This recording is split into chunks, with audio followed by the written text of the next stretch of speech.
alongside developing the knowledge, there's a process to become integrated with your inheritance.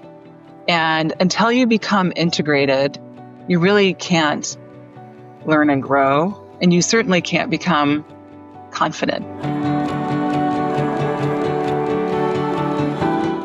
Welcome to Truly Passive Income. I'm Neil Henderson. And I'm Clint Harris. And today's guest is Melissa Hoyer. She's a certified financial planner and life wealth coach specializing in helping inheritors navigate the complexities of managing significant wealth. With nearly 20 years of experience, she blends financial planning with personal coaching to help clients gain confidence and align their wealth with their values. Melissa, how are you? Thank you for joining us. Appreciate you being here. Tell us, how are you today? And what's a little bit about your background? Thank you. I am doing great. It's Monday morning, and I have, like I said, I've been doing this for about 20 years, and started out as a financial planner. And how I got into coaching is that we do a lot of coaching here, working with inheritors. And we had one client turning 40, and I wanted to get her a really great gift. And she wanted to start a nonprofit. So I thought, you know what, I want to find a coach for her to start this nonprofit. So I interviewed all of these coaches. She eventually hired one, but one coach really intrigued me. And so after she hired him, I called him up and I said, who are you and where did you get your training? And that was like 15 years ago. And basically, the rest is history. I just fell in love with coaching and blending coaching and financial planning to have really deep, long-lasting relationships that are truly transformative and uplifting for clients. I love the fact that, it's in the first line of your bio that you're a life and a wealth coach. And I feel like so much of what we talk about gets pigeonholed into just talking about the dollars and cents. And, we talk about accumulation of wealth is what most people tend to focus on. Some people focus on that through cash flow, some through appreciation, forced appreciation, whatever it may be. But I think there's this lingering question of like, what is this all for? Right? What's the purpose of this money? And I think usually it's significantly bigger than just making more of it, right? Or spending it, right? So I love the fact that you're balancing, wealth and the accumulation of wealth, but also how does that affect your life? So who's your typical clientele of, obviously somehow they've just found themselves with an amount of wealth. And I would imagine that the people that have been working 20, 30, 40 years to get to that point have probably learned a lot of lessons along the way versus someone that just inherited $20 million from a family member. They probably have a lot more pitfalls that they could step into because they've never had to balance decisions with that kind of financial windfall before. So tell us about your average client and what are some of the challenges that they face? Mm-hmm. Yeah, you hit the nail on the head with that question. What is it all for? So my typical client is an inheritor of significant wealth. So they might be the second generation, third generation, fourth, fifth generation down the line. And, in essence, they're born retired. Paid work will never make a difference to them financially. Of course, it'll make a big difference to them, in their heart. And so some of the challenges they face, this is one of them. Work provides this container for us to grow and to learn and to accomplish. And that is the number one thing that can make us feel a sense of fulfillment. There's a man named Mihai Csikszentmihalyi. I don't know if you've heard of his book called Flow. And in his book, he did all sorts of research on what makes people feel a sense of contentment and fulfillment. And being in the state of flow can do that really powerfully. So when we have work, it's sort of this built-in container where every day we get to show up and be in flow. So I'd say one of the pitfalls when you're born retired, so to speak, is that you don't have to do that every day. You're living a very different path than most people. So you have to learn how to do that for yourself when you're an inheritor. And in addition, you're on this different path, and it can be very isolating because what you're doing is very different than what your friends are doing. Based upon what you're teaching, would you say it's a 50-50 balance between the wealth coaching side of things and the life coaching side of things? Or is it more the life skills and how to create meaning and purpose in your life? Is that more important than the wealth, or how does that balance work for you in your role? It's sort of all together, and I think it ebbs and flows on what is more needed in the moment. Certainly, when clients start working with us, we meet with them weekly to unpack everything and try to understand their financial circumstances. And concurrently, I do wealth coaching with those clients. So the people's needs for wealth coaching is very dependent on who they are, what their is. Are they parents of young children? Are they a 20-something who is, single? Are they someone in their 60s who, their children have grown up and they're thinking about their legacy? So it really depends on the situation. It could even be someone struggling to have an important conversation with a family member. Maybe they're settling in a state and they're, have apprehension to talk to a family member. We could do coaching around that. So it's kind of a blend of everything, and it depends on what's needed for that person. I don't want to gloss over something that you said a few minutes ago, which is that so much of it comes down to purpose. You see it in somebody who's age 65 and retired, and you see it, with the trust fund kids, is without a purpose. Like, there's a joke that, retirement equals death. I mean, you've got somebody who lived with such purpose for so many years, and you work and you strive and you get up every day with a purpose.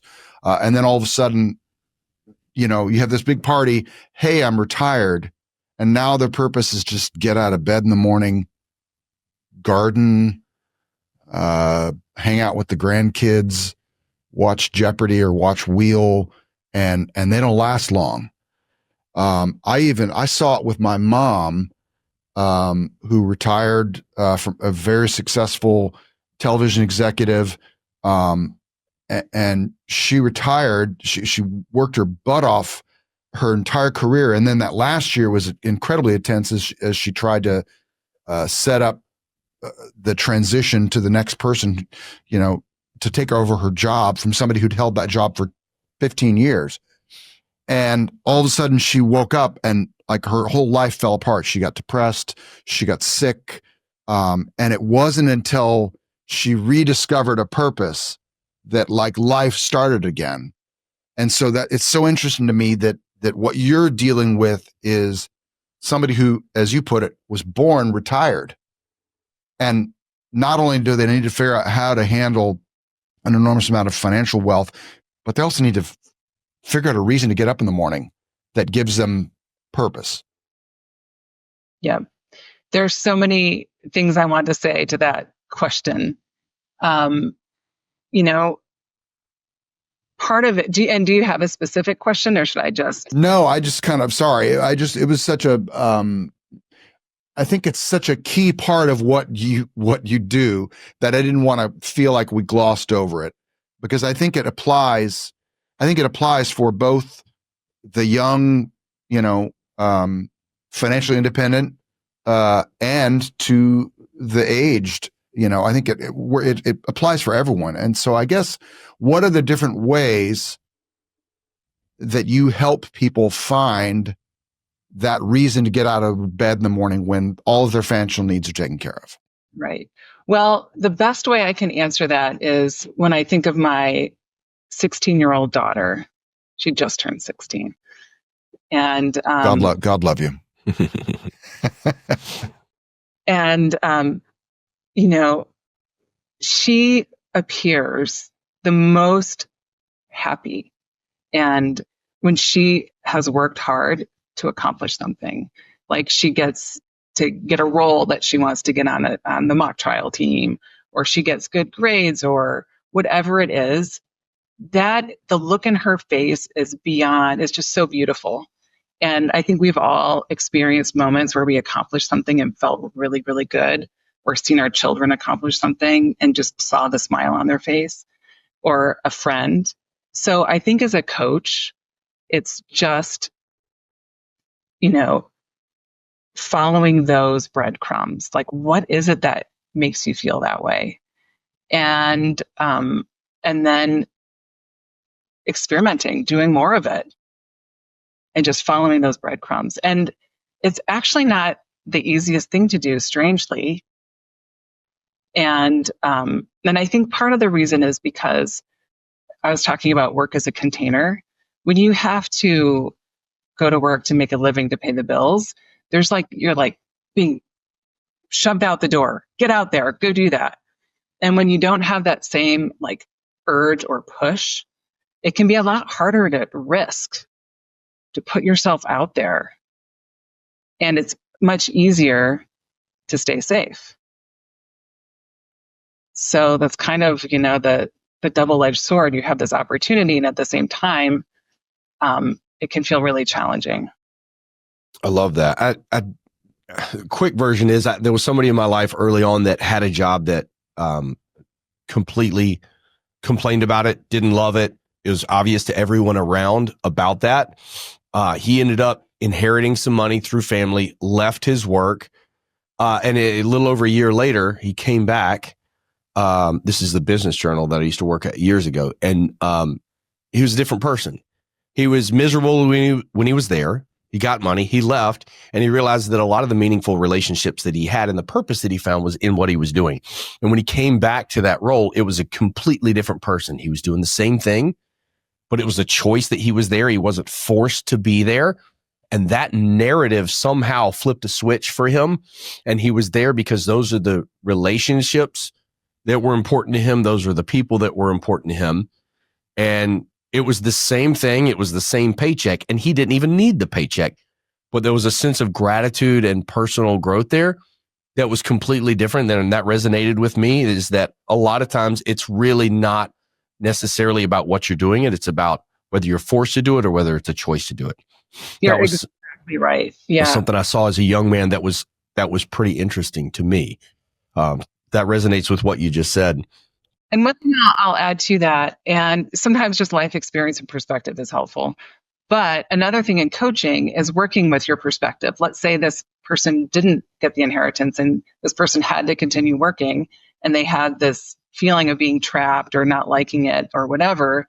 So part of coaching is working with your perspective and changing your relationship to your work, your friendships, your money, whatever it is, so that it can feel nourishing and uplifting no matter what. I love that. So on your bio, it's very rare that I kind of go off of the page that I've got in front of me, but I do have a cheat sheet here, and there's a couple terms on here that aren't familiar with me. So I actually want to ask you a couple things. One of the things on here is it talks about financial overwhelm. So in terms of what patterns and behaviors have you seen in some of your clients that can lead to financial overwhelm? What is that, and how do you help people navigate that? Right. Well, financial overwhelm, I think, occurs particularly if there is an inheritor who hasn't been prepared for what's coming. So they come into the office, and there are LLCs upon LLCs upon LLCs, which seemed like a really good idea when you created them. And there's just this massive complex thing that is almost impossible to understand, especially if you're not the one who created it. And there's trust, and there's life, and there's bills, and there's what can I afford, and how am I going to do my own estate planning to protect this wealth and my children. So it's massive. And it's very emotional too, because there may be deaths in the family. There may be, which is why you're taking on this responsibility at the time. And there may be, dynamics that are difficult and stressful. So it's overwhelmed emotionally as well as intellectually.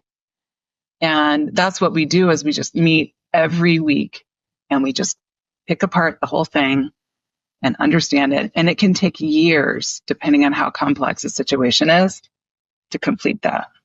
Yeah, I'm sure that it can come with, again, you bring up a good point. This is probably a lot of emotional burden associated with this. So you're helping people navigate something that is, it's overwhelming. Sure, there's some, in situations, there's good news from a financial standpoint. In a lot of those situations, I bet those people would probably rather give the money back to have the relationship back of whoever that they lost. But it's also like just daunting if it's not something that they've dealt with before. So I'm sure it's very comforting. Hopefully you get a lot of gratitude out of being in that role for them. I know one of the things that you focus on is on building a financial roadmap. And especially if you're talking about meeting with someone for years, like taking down the stress a notch, like, hey, let's put together a plan. Let's build out a roadmap over time of what we need to do here and what we need to accomplish. It would bring a lot of peace to me to find someone in that situation that can guide me through that. What are the most common roadblocks that people run into when they're trying to plan their financial freedom, or their financial future after hitting that windfall? And how do you help navigate that and kind of guide them the way that they need to be thinking? Mm-hmm. I think the biggest roadblock, not being prepared, not having the information, and not feeling a sense of connection with the wealth. So alongside developing the knowledge, there's a process to become integrated with your inheritance. And until you become integrated, you really can't learn and grow. And you certainly can't become confident, what we call an integrated authority. We talk about the stages of inherited wealth. And, when you start out, you're kind of in denial, you're in an innocence phase, there's really not much you know about it, you kind of would rather not know about it, you pretend like it's not there. But there's a certain point in time when it becomes so painful that you have to take responsibility. And that is a beautiful point in time, and that's the best time to start working with someone. It could be the birth of a child, like, okay, now I need to figure this out because I have kids and I need to teach them. It could be the loss of a parent, and now you have to take responsibility for some wealth. But whatever that moment in time is, it shifts people into the learning and growing phase. And from there, developing confidence so that they can really become an authority with their wealth. You use the term integrated with their wealth. What is that? What you mean? Sort of taking responsibility for its stewardship? Exactly. That's exactly right. So it could be, I think integrated is when you see it for what it is. So for example, there are some people in the denial phase who pretend like it's not there, and they don't allow that wealth to nourish their life. And so integrated is when you accept that you have this wealth, accept the circumstances that come with this wealth, and you decide you're going to take responsibility for it. And you decide you're going to allow the wealth nourish your life and your values and future generations, or whatever it is that you're choosing to do with the wealth. And choosing is probably another aspect of being integrated. You're at choice. Got that. And along with this, the wealth and that acceptance of it's going to impact your life and allowing it to do that in the right way, there comes risk, right? Especially from other people knowing that you have that. One of the concepts that you've talked about before is wealth anonymity. Explain that concept. I mean, obviously it probably is what it sounds like. Don't letting everyone in the world know that you have this wealth, or don't know what you're doing with it. Talk to me. This is the first time I've heard this concept. Talk to me about wealth anonymity, how it's part of the plan, and how you think people need to implement it. Right. Well, inheritors are judged. And just like all of us, they were born into a situation, period. And so inheritors need to develop discernment. And of course, they're also wanting to be aware of their impact. So it's a tricky situation. And that's why so many inheritors feel a sense of loneliness and aloneness and isolation, because they really don't have anyone to talk to that feels safe. You know, I don't buy a lottery ticket very often. I probably buy a lottery ticket once a quarter. And I never buy it with the intention, oh, I'm going to win. You know, this is some sort of investment plan. I don't know about you or anybody else in the audience. I typically buy it because I get that 48 hours to sit there and fantasize about what I would do with the wealth. And I always, after reading enough articles about lottery winners, I love to use the expression, no one will know I won. There'll be signs. Because of all of the people that you see, you know, who say they won the lottery. I mean, the unbelievable amounts of wealth, and they say it was the worst thing that ever happened to their entire life, because every person that was connected to them in their life, both directly and indirectly, suddenly comes out of the woodwork asking them for money. And they want to feel generous. And sometimes they are, to the point where their wealth is gone in a couple of years. But if it's not, they just have that, like you said, it's isolating, because now they have to keep everyone at arm's distance, because they all think that they're all coming in for their money. And that's essentially what you're talking about, is that the people that are born retired are suddenly, they need to be careful about people knowing that they have that wealth, because then suddenly every person who comes into their life is just there for their money. Well, truly, they may not know if the person likes them for who they are as a person, or if they like them because of their money. It's genuinely a question that people have. And it's sad. And having healthy relationships is one of the most important things for our health and well-being. I've heard it even more important possibly than diet and nutrition. So I don't know, I'm not a doctor, but my point is that it's so important to have connected relationships.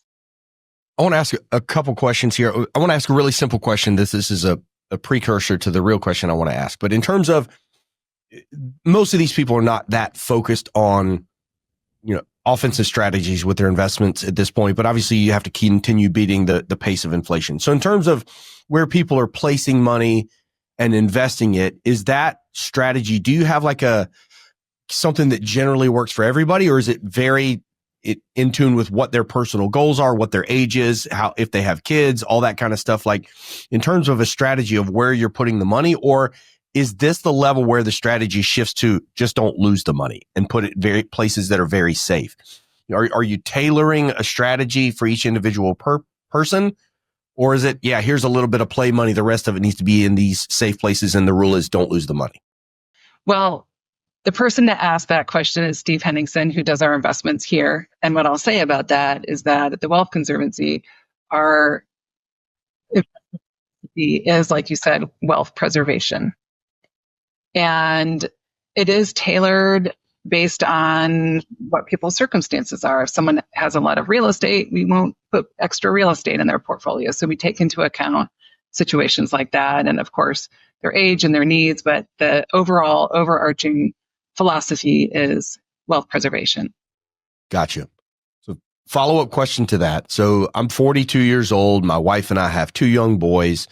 Neil and myself are general partners with syndication. We do self-storage conversion projects, and we're looking down the road as to, you know, plans that we have for our lives. And so, especially with children, comes this inherent responsibility of, yeah, I want to raise good men that are financially successful, but I also want to give them a sense of purpose and a sense of empathy about other people, and how are we affecting the world in a positive way around us. We live in a small island community, which is not the richest place in the world, but it has a lot more money than I grew up with as a lower middle class, one of 6 kids. So I have concerns about raising them around more wealth than I ever saw as a child. And so one of the ways I want to combat that is we want to find a family purpose. I'd love to start a family foundation. We want to implement travel, not just to resorts, but to places that create empathy and human relationships. And in that vein, I've read a couple books recently, Seven Generation Legacy and what would the Rockefellers do? And I want to ask you a question about, there's this notion in terms of, you talk about wealth preservation, right? One of the things about the Rockefellers is that they had a fortune that was equivalent to billions and billions of dollars in today's money, and as did the Vanderbilts. And with the Vanderbilt family, 3.5 generations later, the first one died broke. And, he had his wealth in around World War I, so early 1900s. And when they had their family reunion, I think it was 1977 at Vanderbilt University, there was 120 family members and not one was a millionaire. The Rockefellers had this idea of the money goes into a trust, the trust continues to grow, and then all of the family members, they get a life insurance policy that they can borrow against or they can use. But upon their death, the death benefit goes back to the trust. And it keeps on growing that way. Are you guys putting plans in place of not just wealth preservation, not just your family enjoying this and their children enjoying it, but also like succession plan? How is this getting passed down over 3, 5, 7 generations? And what's the best legacy that someone can put together for their family? Does it involve trusts and life insurance policies and that kind of thing? Like, is that the prevailing, like that's the knowledge that we have out there right now? If you want this to last 5 generations, what does that look like? Mm-hmm. Right. So the first thing is, it depends on what the client wants to create.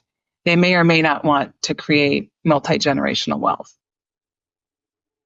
And if they're wanting to pass down the wealth, a lot of times our clients might already have a family office who is handling the strategic picture, and we're working with an individual. And so it really depends on what the needs are of the client. And if they're wanting to create something like that, we would absolutely collaborate with all of the other advisors, the CPA, the attorneys, the family office, to help them create what it is that they're wanting to create. Can you anonymously share an example of a client who made a significant breakthrough in aligning their finances with their personal values? Well, I am working with a young couple right now, and they have a 1.5-year-old. And the woman is the inheritor. And I think it's been a whirlwind of getting married and her grandmother dying and receiving a lot of wealth and having a baby. And they never had a sense of what the big picture was. And things spun out of control. They just grew and grew, and their life became very complex. And this couple loves nature. They love simplicity. They love their child and want to raise him in nature and things like that. So we have spent the last year simplifying everything so that they could get back on track and live according to their values, raise their son according to their value. Another huge value of theirs is generosity. So now they have a better sense of how and how much they can help other people. I love that. How in the different clients, I'm sure it is a huge variety, but do you see a huge variety of inheritors who inherit in a controlled, responsible way where there's, a lot of guidance given to them versus a lot of people who literally just the money just all of a sudden one day they wake up, they've lost a loved one, and suddenly they are sitting on, as you said, a mountain of wealth and a mountain of LLCs. Do you see a variety? We normally see the latter of people who haven't been prepared. So I love to work with wealth creators because then we can say, okay, look, here's what's going to happen down the line. Now you have an opportunity to get clear about what is the inheritance you want to leave to them. and then create that. But usually we see the people who have not been prepared. Sometimes we do. And I would say that's typically what we see. Yeah. Help me understand the dynamic between you and someone who's coming from a family office situation. Like, family office is going to have, the legal in place. They've got people making decisions a lot of times very conservatively about how to allocate these financial resources so that they're not losing the money, making sure that there's preservation of wealth and people are living off of a portion of the proceeds or whatever. But the family office is there to make sure that this ball of wealth stays there and continues to grow over time. How do you play in with the traditional family office? Or are you kind of giving them the family office a lot of times is going to look a few years down the line. Are you kind of giving them an overarching plan that they're solving to X based upon the goals that you work with the owner of these accounts to put together a long life-term goal? Is that how that works? Well, sometimes family offices can take on a life of their own, especially if they're around for generation after generation. And what we've noticed is they're not always really, really good at education and preparation. So where we coordinate really well with the family office is to work with the individual and to help them learn the rules of the game.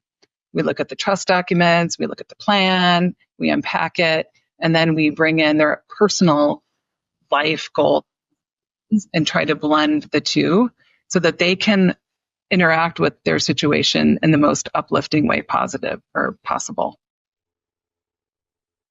That makes sense. So, for example, they may come to us and have a lot more questions, and then they have this wonderful family office that they can go to and get more clarity. So we're helping them ask the right questions, learn what they would like to learn, so they can understand what's happening and then prepare their children.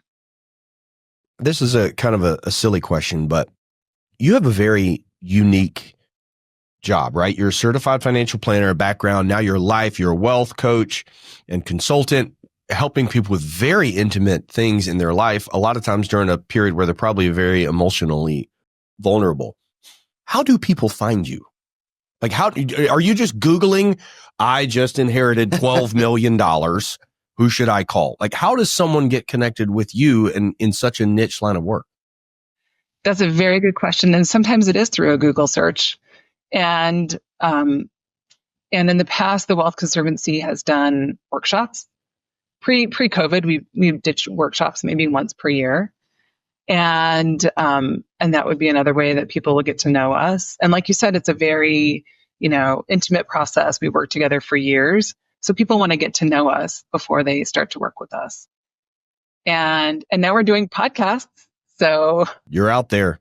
So for all of our 20 million listeners that have 20 million more. Now, seriously, what is your cutoff? What's the lowest amount of wealth that you guys are taking on as clients? That is a very good question. And really, it's a lot about the circumstances. Are they someone who's experiencing the things that we've been talking about? Isolation, overwhelm, inheritance, or maybe somebody has a windfall through divorce and they're learning how to manage it. So those are the circumstances that are more meaningful than the amount of money. I love that. Well, I'm curious, through the Conservancy, and you've said you used to have meetups,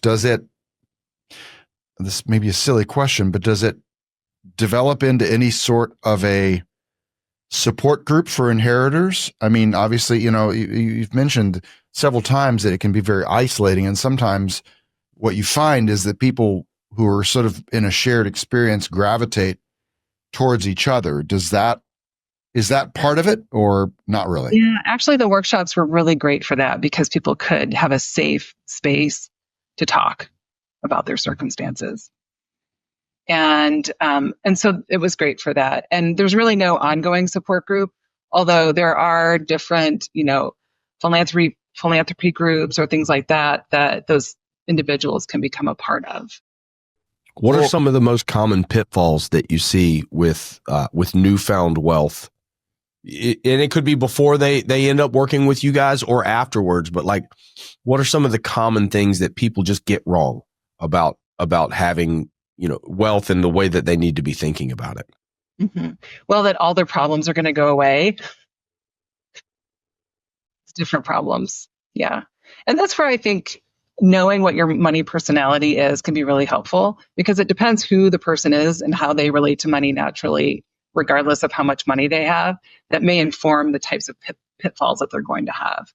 So somebody who is the kind of person who is a celebrity or a romantic, somebody who loves beautiful things, maybe they'll overspend. Maybe they won't have a sense of how much they can spend, and that could be a pitfall. Or there could be someone who is an accumulator and they really have a hard time letting go and they don't allow the money to nourish them. And so I think those are some of the personal pitfalls that people can experience when they get inheritance. You mentioned money personality, and I've heard you said accumulator and maybe nurturer. What are the different sort of your definition of different money personalities? Yeah, so there is the maverick, and I think of a lot of wealth creators perhaps as mavericks. Like those are the people that are climbing the mountain and it's a fun game and they're having a great time doing that. That's a maverick. And I oftentimes view those people that they might be rulers too. They love to build amazing things and they love to create opportunities for people. And they might be accumulators. So they're building this giant, business or whatever it is down. They're climbing the mountain. And that's why there's such a mindset shift when you get to the top of the mountain for those people. And then you're shifting into the, preservation and stewardship mode. And that might be a totally different skill set. And it's like, instead of climbing the mountain with that thrill, you're homesteading. You're creating something there. And it's a very different skill set. And preparing the next generation is a very different skill set. What are some of the most important skills that you think that parents need to be teaching their children to prepare them for receiving wealth down the road, or at least having the right idea about money and how it needs to be used for your personal life or for the people around you? Mm-hmm. I would say having a loving home is the number one most important thing. And it's super simple, right? Just lots of love, enjoy each other's company. Because I find that gives people so much resilience no matter what. Well, I can do that. Yep. I would say that's one of the most important things, the most important thing. And then, kids, as you know, watch our every move. So being really aware of our actions, our words, what we're doing, and noticing if that's in alignment with our values or the things that we want to pass down to our children. For example, I work with someone who loves to go shopping and she does not want to pass down the value of shopping to her children. So for her, it's when she's out, nope, I'm not going to do this right now. That's kind of a simple example, but really just being aware of what your actions are. I think about it with my daughter. All they see is us spending money. They don't see us saving money. We can do philanthropy together. We can have a conversation about giving, and all of those things are important to do. Then I think just helping your kids learn the basic money skills. And there's, by the way, a really great book for that called Financially Fit Kids by Jolene Godfrey. And I love it because she goes through each age group, and of the basic money skills, there are examples of activities you can do with your kids starting at age 2 until they're in high school, through high school, to help them learn the basic money skills. So doing things like that. And for children who are going to inherit a lot, doing things with them that might be a little bit more than what you would do with some other kids. Like if they're going to inherit a lot of wealth, really bringing them into the family philanthropy or whatever it is, so they can start to learn how to direct large sums of money and just have different conversations about that. I love it. Well, Melissa Hoyer, thank you so much for sharing with us today. I so enjoyed our conversation. I know our listeners did as well. If any of our listeners want to reach out to you and find out more about you and how they could maybe utilize your services, what would be the best way for them to do that? Sure. They could go to the website wayintowealth.com, wayintowealth.com. That's my 8-week one-on-one coaching program. And they could email me, melissa@twcinc.org, or they could go to the Wealth Conservancy website, which is thewealthconservancy.com. Excellent. Well, thank you, Melissa. Really appreciate it. I'm going to go download a new book to listen to. Same. Yeah, tell me one more time for our listeners too. What was it called? The book for children? Financially Fit Kids. Financially Fit Kids. Great. Well, that's one among many things that you told us that really resonated. So thank you for your time. I really appreciate your willingness to come on and share. You're so very welcome. Thank you for having me, and thank you for your questions. They were really good. Thank you so much for listening and watching the Truly Passive Income podcast. If you liked the show, if you think it would be useful for someone else, the greatest compliment that you could give us would be to share the episode, leave a comment down below, or leave us an honest review. If you have any questions, don't hesitate to let us know down below. And remember, with truly passive income comes freedom of time, place, and the freedom to pursue your higher purpose.